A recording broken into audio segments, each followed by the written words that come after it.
We present our technique for elbow arthroscopy for posterior-medial impingement and fixation of Olecranon stress fracture.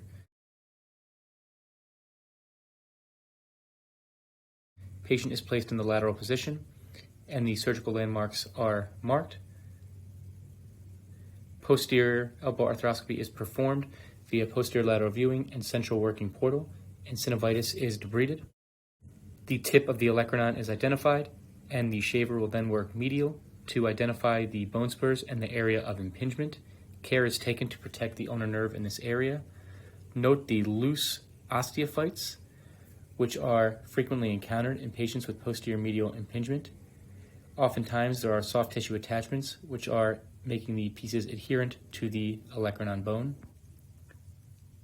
Once these fragments are adequately identified, they can be mobilized, probed, and subsequently removed. Note the motion of the osteophyte pieces here.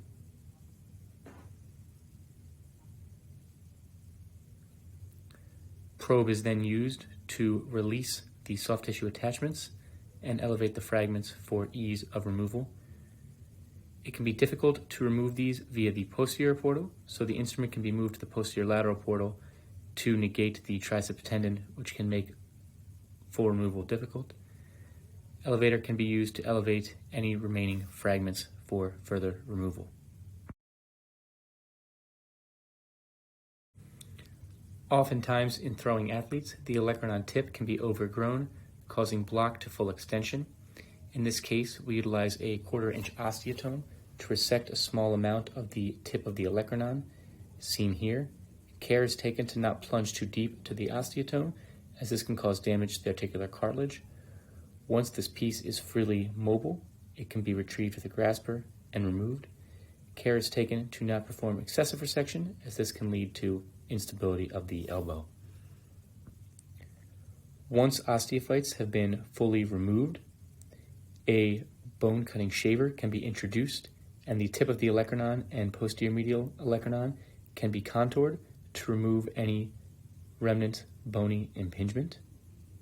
Once again, care is taken to not over-resect, especially medially, as this can cause valgus instability.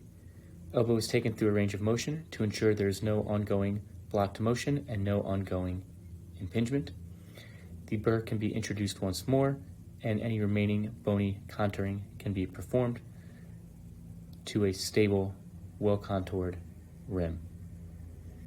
Final range of motion is then often checked, and the joint can be evacuated of fluid.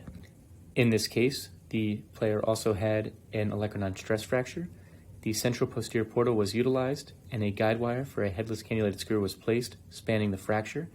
This was verified on both AP and lateral X-ray views, and a headless 3.5 millimeter compression screw was placed, achieving excellent fixation across the stress fracture site.